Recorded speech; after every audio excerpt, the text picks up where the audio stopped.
So hay mga madi, back to reality na punta. So tugnaw kay diri mga madi. May gani ka wala ko natrangkaso magikan ko sa Pinas. Porte kay ini sa Pinas pag abot diri kaging. Tugnaw kay diri nakatatlo na ko sang sapaw. Daw ice ang tubig. So back to reality na punta mga madi, work na kay man atong happy-happy. So mag-sharing is caring. So mana ko i-sharing mga madi. Daghan ang utanang anong nakalugay ko dire. Pila ko katuig diri sa amo. Mupulo na ako katuig next year. Pero sa 10 years na ako diri puhon next year, abi ninyo mga madi, akong naong smiling face ani kay sige murag walay problema, wala nakasab-an, wala may naagian nga kalisod, ana rang makita niyo sa akong naong kay cheerful man ta. Happy face sige bisag na problema. So mao dili ko mabalaan nga daghan ko problema nga naagian na suffer sa mga dugay na nga panahon, nga mga na-experience ba. Mo nang sige kog share kabayan sa akong mga kaagi kay kabalo ko nga matagan ta mo og anang realization, encouragement og kanang mabus inyo confident ninyo nga go ra gyud, push ra gyud mo bisag unsa ang matabo. Mo nang gina-share nako akong mga na-experience kay para pud nga ang kanang mga huyang dira nga mga hadlok ba o kanang kuan kulang sa mga kusog o kanang advice nga makuan sila mas strong pud ang ilang confident o kanang ilang kaugalingon kay dili lalim nga kita ra usa sa layo. Labi na pareha sa mo ang trabaho nga OFW na ikaw mati-mati mo kaugalingon, ikaw pa mo trabaho, ikaw pa mangitag kwarta, ikaw pa ang tanan sulog yun nimo walay lain makatapak puti mo kaugalingon. So mo na gina-share nako akong mga na-experience mga kaagi kay para sad nga ma-encourage ta mo nga ayaw jud mo og kasurinder. Kaya daghan ang utanang ani uli lagi ko kay dugay na ko ni abroad. So dugay lagi na abroad pero man dato. Sige lang gyapon ta paning kamot daghan na paniil pero sige lang. Ana lagi na akong gilingon. Padayon lagi padayon. Strong ra pud mo sa inyo ang kaugalingon og ang pingi inyong kaugalingon kay mora na inyong pundasyon. So mo ni mga madi nagkagag mo. Nagkagag bumaligog ng tako. Sayang ra mo magkariban. Kay mora man gyapon puyudon ang buhok unya na lang pag ina ko mo trabaho. Kay nagblandi-blandi gani ko ginang ko kipat sa akong amo ano kung nagblandi-blandi so bawal mo tridagan bawal so kita kanang narbaho raman ta dinhi di man ni ato ang lugar di man sa ni atong balay narbaho raman ta nang amo raman ta sumupalo ta sa ilang rooms bisag sakit sa buot pero okay ra na kay temporary raman na siya so mo na mga madinitipas na ko ang topic ngano daw nagdugay ko diri sa akong amo nga dragon man ni as in dragon gini siya siguro ako ra nakadugay diri kay grabe man sad kataas akong pasensya ug ang pailog ug wala kay ana mamulakaw ka nga abroad ka ayaw na lang tuga-tuga kay dili tanan amo butan dili tanan amo ikuan ka kanang isipon ka nga pamilya nay amo nga ubos og paglantaw sa imo anay amo nga sika-sikaon na ka kinahanglan ikaw sa imong kaugalingon mabutan or maunsa nimong amo andam ka sa tanan mauna akong bala sa akong kaugalingon wala ko laing balaw labi ko kwarta pobre baya ko na mao ganin na narbaho ta kay granta makaana ang akong pambato sa akong kaugalingon ang ako rang pagpaubos pasensya nga taas kaayo ilahutay ang tanan bisag unsa ka lisod bisag daghang problema strong ra gyapon ka ikaw mismo sa imong kaugalingon strong jud ka dili ka magpaabot sa uban nga inyong kapag strong dapat ikaw mismo sa imong kaugalingon kabalo na kana nga strong jud ka deep inside dili ra sa imo ang physical nga makita sa imong ako kay katahilig mo ko katawa cheerful ana ba kanang hilig kay mong isiba smell nga wala ray daw wala ray problema pero sa akong sulod sa akong kuan bisag di ko makatawa strong jud ko ingana mo kanang mo abroad ay pa lang o kanang bago pa lang ni abroad wala pa naka-experience mo na experience nga unsa ka lisod paminaw mo sa akong mga giingon kay kana may kinahanglan jud ninyo nga dapat strong jud mo sa inyong kaugalingon sa inyong physical emotional tanan kay kung naa ka sa abroad ikaw na lang isa ang magkuan sa imong kaugalingon wala nay lain kinahanglan ikaw mismo sa imong kaugalingon ikaw may pundasyon sa pinaka-strong jud pareha ba nang nara ba ligon kaayo bisag unsay matabo ko ana mga di so nganong nagdugay ko diri sa Hong Kong ang akong gibuhat mga mading ora na pasensya paubos nami nagugay ibalingkod kay unsa man di kinahanglan man natug ana anya di ko ganan nga ako maagrabyado ko nga maangin ang tanan okay ra mo survive ko sa kaugalingon kanang bang wala na ko tanan para lang ang tanan pud nga ang akong ginatabangan or akong ginaprovidean nga dili pud sila malisdan kay unsaon na lang ako biya og punuan pareha na mahulbot ang gamot unsaon na lang ang bunga og ang lawas mabungkag so kinahanglan kay ako ang ugat ako moy mubarog gyud bisag magkinaunsa dapat ikaw gyud dili gyud kamo surrender dili man tanan panahon nga strong ka dili ka muhilak sad ka uy sa tago bisa na sa makita sa pag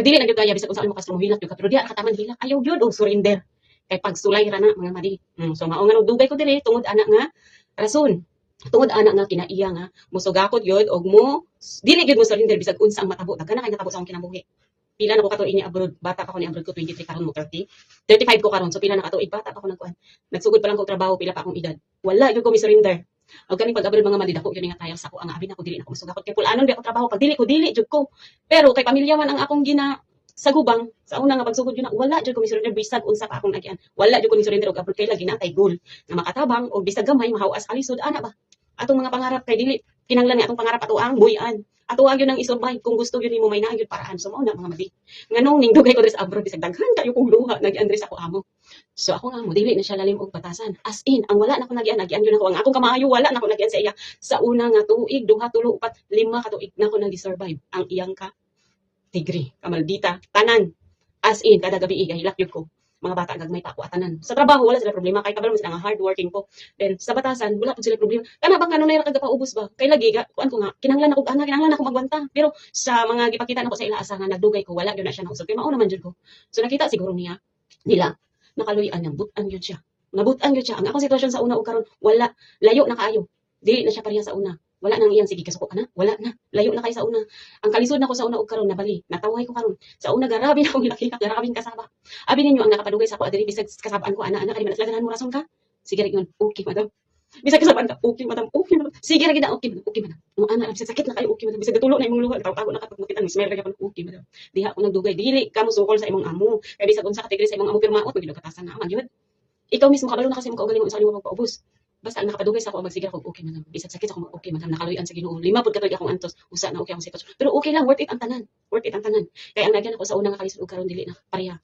Layo na kaayo. So mao na ang worth it pud nga ning antos ko kay mas maayo man gyud mo agi ka sa kalisod kaysa mauna sa imo ang kalipay, ang happy-happy, ang katawhay dayon mabali ang imo ang kahimtang dako kayo ang imong adjustment nga dili nimo makaya kay ni una man ka sa kalipay ako kay niagi magkutanan manggod kalisod gayon akong naagian tanan.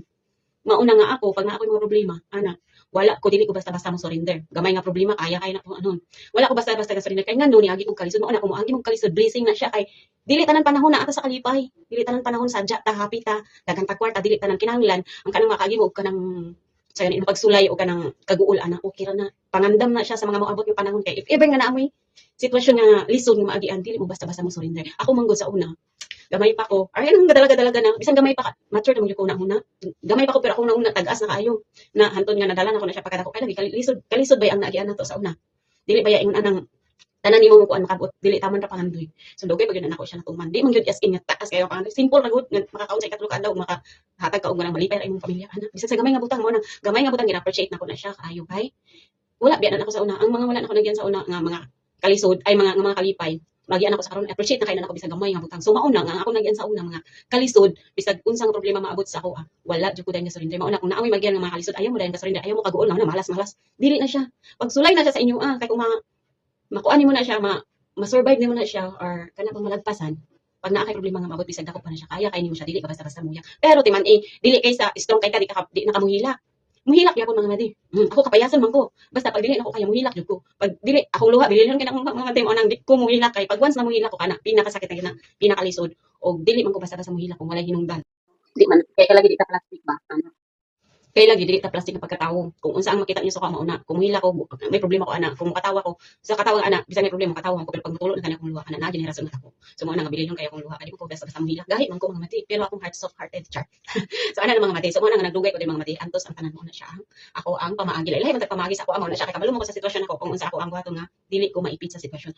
So uno nga naghirap man ko mga mati pila ka tuig pero pasalamat ako na siya kang nilang pus ko nga nabali ako sitwasyon. So mo na sa mga nungutan nga nagdugay ko diri pailog ra gyud og taas nga pasensya nga ako ang gihatag sa ako ang kuan. Bisag kinsa wala ko na usog. Sa una nga nakita nila karon usa karon wala ko na usog mao ra gihapon mao siguro nga na-appreciate ko sa akong amo nga butan char kabutan o kanang hardworking lagi na wala ko gamatay sa sweldo kung tagaan ko nila or dili or tagaan kanya bonus or unsa basta ako consistent ko unsa ko sa una karon mao ra gihapon so mao siguro na ang nako na sa akong amo ug wala na ko nila gibuyan anang nako inay time nga ni surrender na ko diri kay lagi di ko ganan pud makasala pa kay kanang nata sa sitwasyon nga lisod ako na betagi mao musukol ta nang labi na imo nga sukli wala yun na nako gibuhat yung tubagon ni try bitaw ko tubag mga mandi ka usara gyud siguro na-realize ako pero tubag nga kanang murag siguro na-touch siya kaya nihilak man dyan ko sa iya tubag hindi man ako makaya nihilak dyan ko sa iya tubag pero siguro katong time na-touch siya sa ako dahil nilaylo siya tapos santo nga nagpadayon nga nakita ko niya nga bisagi ayo ko niya kasaba mao ra gyapon ko nagpabili ra gyapon nga paib sa anon masinabtanon trabaho lang gyapon wala ko nagkasitsit ana siguro na-realize niya nga kuan ana man ang mga mati bisag unsa ka kuan sa tao pag once makita niya sa imo nga unsa ka pag ang isa ka tao na apoy puso kaya naman gyud puso matouch man na siya og kanang magbago so mo na ka mga mati nganong nagdugay ko diri kay akong amo nang bago